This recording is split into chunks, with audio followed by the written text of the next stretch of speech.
الله جل جلاله په انسان باندې څو قسمه شیونه فرض کړي دي او څو قسمه اعمال داسې چې هغه د رسول الله صلی الله علیه وسلم مسنون عمل دی. بیا د بنده لپاره د یغه بعض اعمال کړل دا فرض دي، د بعض اعمال کړل دا د انسان لپاره سنت عمل دی، بعض عمل مستحب دی. نو الله تعالی په هر انسان باندې څه نه څه معمولات فرض کړي. په دغه میاشت کې دوه داسې عمل دي چې د یغه هر انسان ته پته شته چې دغه کړل ضروری دي. یو په دغه میاشت کې روژه نیول هر انسان ته علم شته چې روژه د میاشت باندې فرض ده. فرضي روژه دغه د پرېښولې بالکل گنجایش نشته، هر کستر وي او کوړی کوي په دا باندې پیږي. دوم عمل تروی کړل دا مسنون عمل دی، په دا باندې تفصیلی خبره تر شوی و چې فی نفسه تروی دا د پیغمبر علیه الصلاۃ والسلام سنت دی. او بیا شل رکعاته مستقل په دا کې قران کریم ختم کول او په جمعته کې په جمع سره کړل دا د حضرت عمر فاروق رضی الله تعالی عنہ سنت دی. دغه دوی عمل هر انسان ته پته شته چې د رمضان مبارک په میاشت کې دا دوا عمل دغه کړل دا ضروری دي. یو بل عمل دی الله تعالی قران کریم کې خپل فرمایي چې د خلق دا سوچتا چې صرف دا دوا شای نه دي، وای چې نه صرف دا دوا عمل نه دي بلکې چې نور اعمال هدي چې هغه په انسان باندې ضروری دي. الله تعالی فرمایي وما خلقت الجن والانس الا ليعبدون. مو بندا انسان او پیرای انسانون او پریون دا مو صرف د عبادت پورا پیدا کړی دي. انسان نور عمل حقو، پیرای و نور عمل حقو، خو الله تعالی فرمایي چې دغه انسان او دغه پری د پیدایش مقصد چې کوم دی هغه د مو عبادت دی. بیا ډېر خلک په ذهن کې دا خبره پیدا کیږي، اشکالات پیدا کیږي، اعتراضات پیدا کیږي چې الله تعالی د عبادت پورا خو فرشته هشته، الله د عبادت پورا فرشته هو کافی دي. بیا ویل الله تعالی دا خبره بیانوي چې د انسان د پیدایش مقصد هه د مو عبادت دی. د الله تعالی عبادت خو مخکې هم فرشته کو یا غراسه شری دي،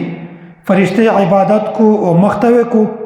بیا دا شبهه په ذهن کې پیدا کیږي چې یو فرشته د الله تعالی عبادت کو، بیا د انسان او د جنات د تخلیق مقصد د عبادت ویل دی. دا نن سبا روشن خیاله خلق چې کوم د یغه په ذهن کې دا اشکال پیدا کیږي. نو الله تعالی فرمایي چې کله مو حضرت آدم علیه السلام پیدا کوو، بیا په یغه کې مو د فرشته ته مې دا وویل چې زه خو یو انسان پیدا کوم د عبادت پورا. بیا فرشته په یغه کې د خلینه دا وروتل چې د عبادت پورا خود میږه پیدا کړی، میږ د تو عبادت کی د تو نه فرمانی نه کی. بیا ته یو داسې انسان ویلې پیدا کوي چې هغه په دنیا کې خونریزي کو، وینا بیاوي، قتل کو، فساد جوړوي. فرشته د الله تعالی نه اصول وکړه چې د انسان ویل داس انسان پیدا کوي چې د یغ مقصد خونریزي دي، د یغ مقصد فساد دی. نو هغه اشکال نن سبو بعض خلکو چې یو الله تعالی د عبادت ته پورا فرشته پیدا کړی دي، بیا د انسان د تخلیق د پیدایش مقصد د الله تعالی عبادت ویل دی. ویل الله تعالی فرمایي چې وما خلقت الجن والانس الا ليعبدون. دا مو صرف د عبادت ته پورا پیدا کړی دي، د عبادت ته پورا فرشته هوي. دغه جواب دا دی چې فرشته هو د الله تعالی عبادت کو او انسانونه هو د عبادت ته پورا پیدا کړی دي. نن سبا کا یو کاسه د عبادت نه هټ کر بلا چارو کو بیا دغه ویلای شي چې ته د کی مقصد د پورا غلای ته په هغه مقصد باندې نه لګیا، ته خلاف مقصد چرکی. نو دا سه الله تعالی فرمایي چې مو فرشتہ د عبادت ته پورا پیدا کړی دو، انسان مې د عبادت ته پورا پیدا کړی. خود فرشته د عبادت کیفیت د یغه طرز طریقہ هغه ځون ته د انسان او د جنات د عبادت طرز طریقه هغه ځون ته څرنګه ځون ته انسان عبادت کو خو په انسان کې د خوراک ماده هسته خوراک حقو د تشوک ماده هسته تشوک حقو په انسان کې نفسانی شهوت خواهشات هسته خدا شي نه په فرشته کې نشته فرشتہ نه خوراک کو نه تشوک او نه پدا کې خواهشات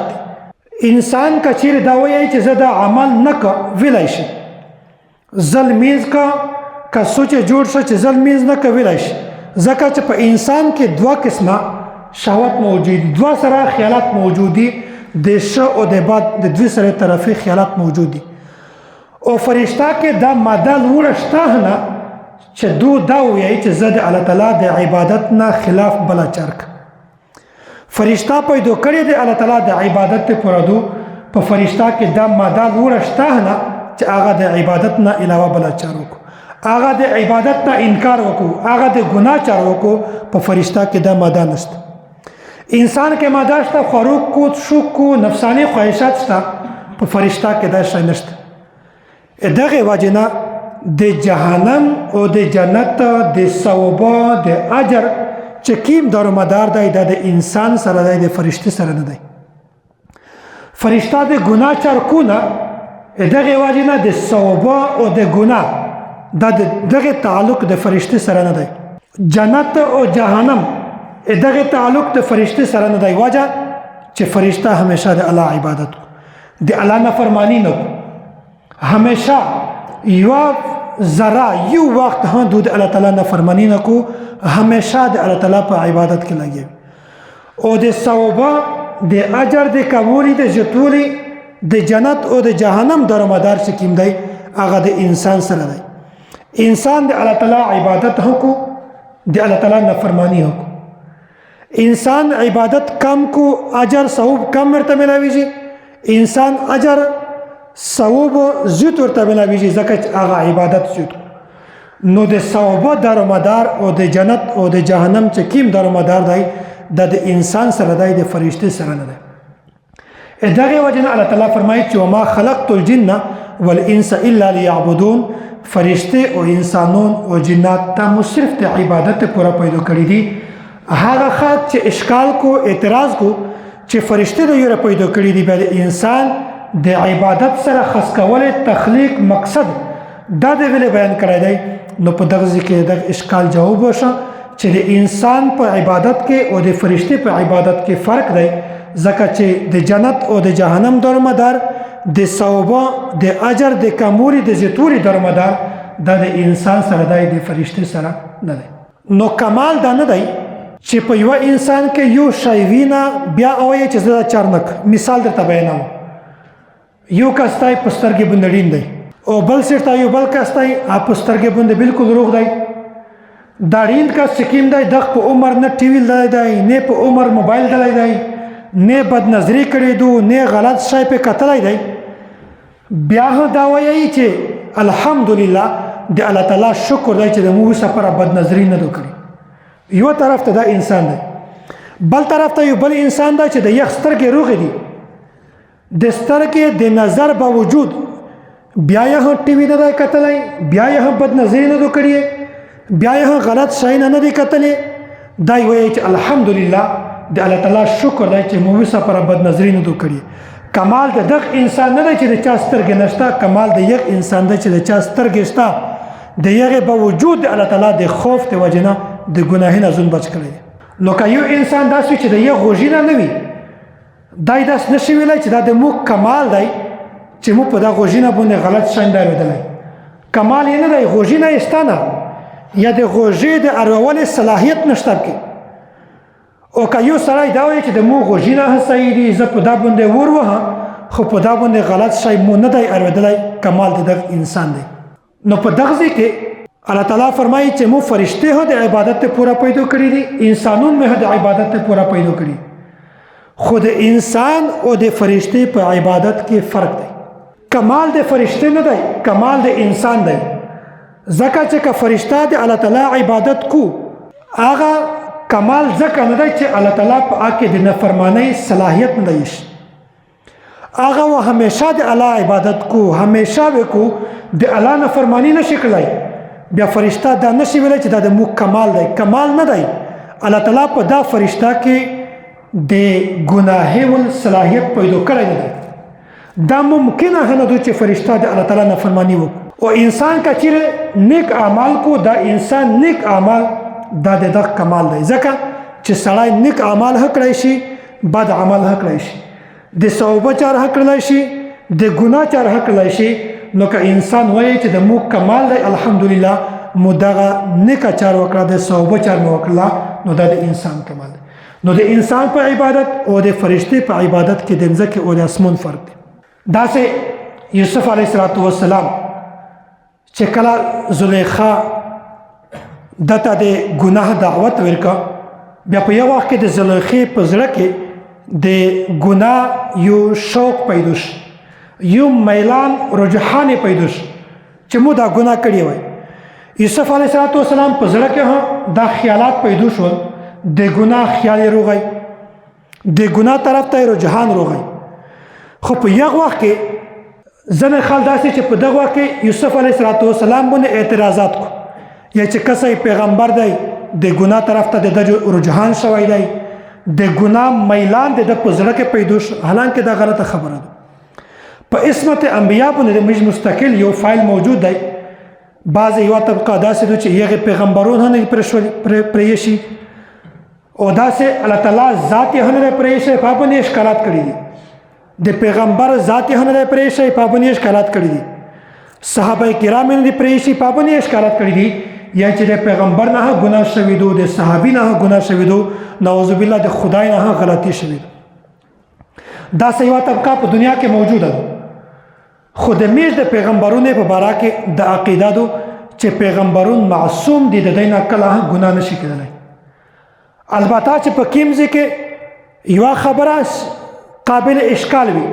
خلق ته اشکال جواتیږي، اعتراض جواتیږي، هغه ګناه نه دو، هغه اجتهادي خطا دو. وسمو مخته دوه کسان نوستي، دا ته زه اشاره وکړم چې داس اشاره ورته وکړه په لوس باندې د یبه اشاره دو. وس په منبر باندې چې یو کس نوست وي، دغه په دغه وخت کې دوه کسان نور شي، یو یبه وروړي یو چای وروړي. نو دا د یبه ول کس چې کوم دی دا خو صحیح دی، دا د چای ول کس چې کوم دی دا خطا وکړه، غلطي وکړه. ځکه چې منبر باندې څوک چای نه شي دا وخت د یبه ضرورت وي.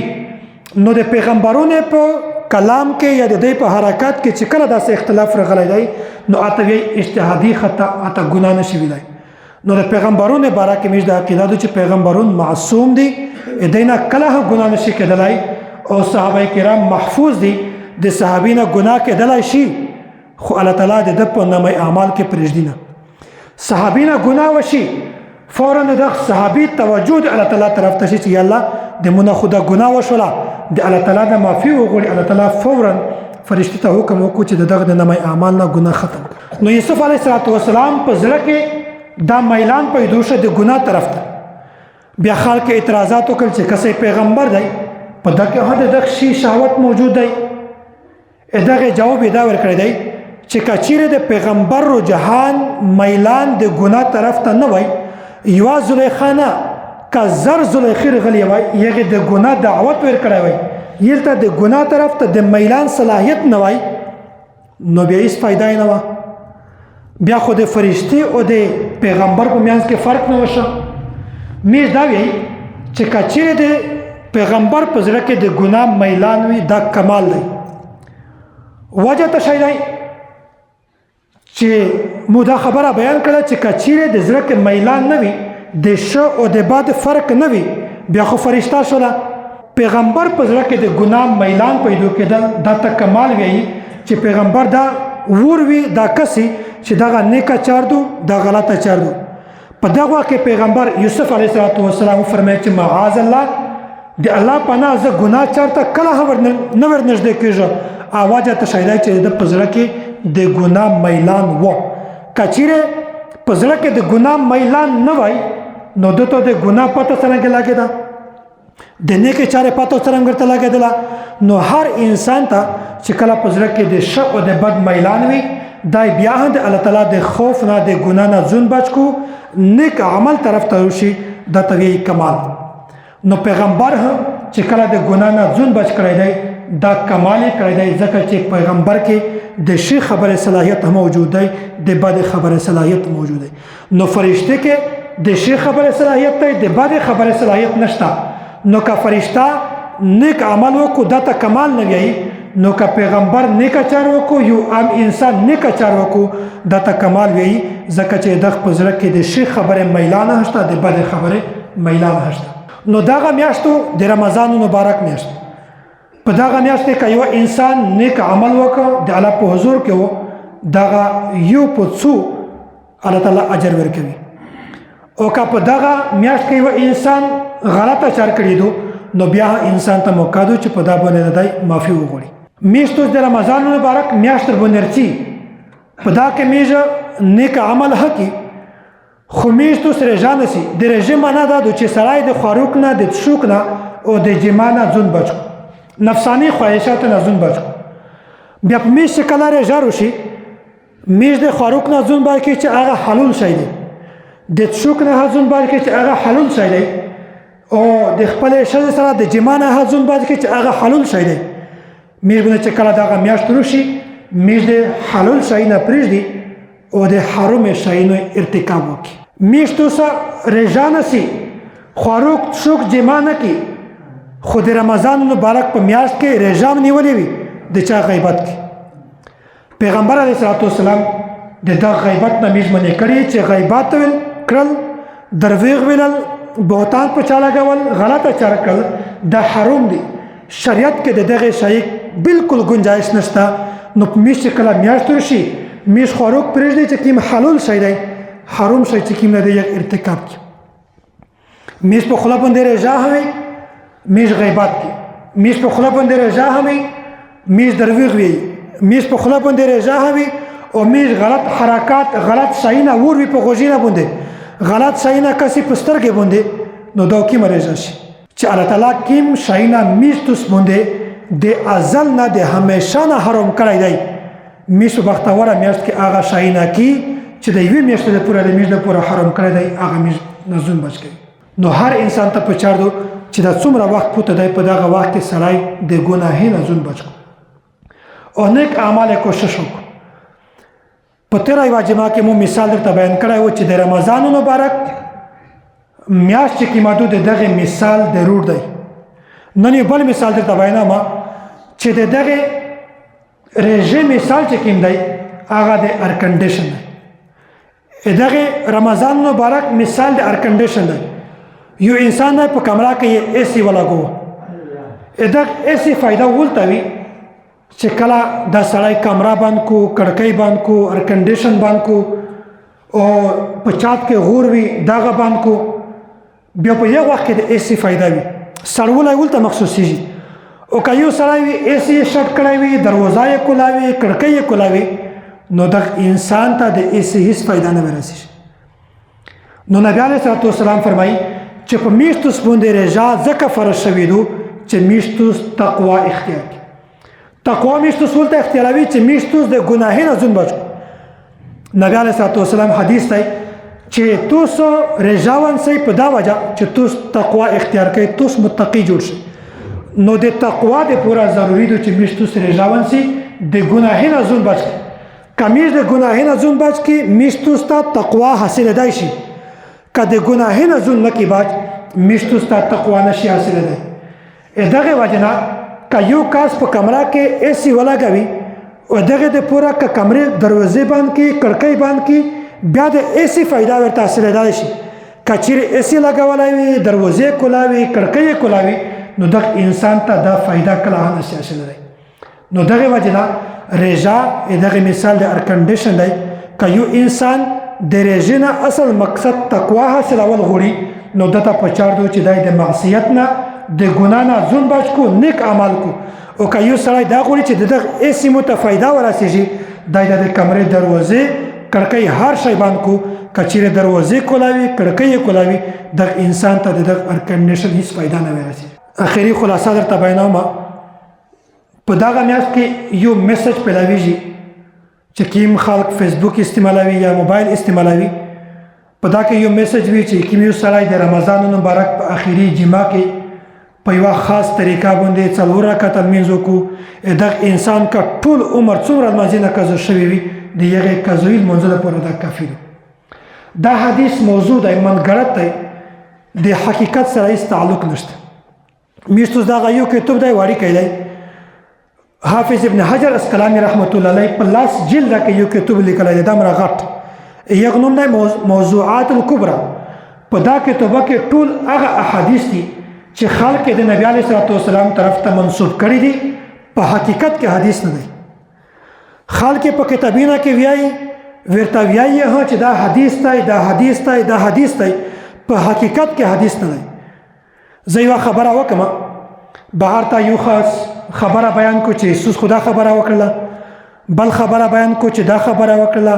د یخ په غوږ باندې خبره بل قسم راغلی وي د یخ په غوږ باندې خبره بل قسم راغلی وي هغه لشکي کما کو هغه زوتایب سو کو دا څه خبره نقل شوی دي خود نبی علیه الصلوۃ والسلام د احادیث سره د یغه هیڅ تعلق نشته. نو چې کله دا څه میسج تو ستروشي چې توس په اخیری جمعه باندې 4 رکعات په مخصوص طریقه باندې وکړي چې څومره لمانځنه قضا شوی دي د یغه قضایي د پوره 4 رکعات مینز دا کافی دی. دا غلط میسج دی دا موضوع میسج دی منګړت دی نبی علیه الصلوۃ والسلام باندې تهمت دی چې کله دا څه میسج درته روشي هغه فورا ختم کوي مخته خلک نه راځي په دا باندې عمل نه کوي. دومره خبره د ليله القدر متعلق ته چې کیم تاک شپې دي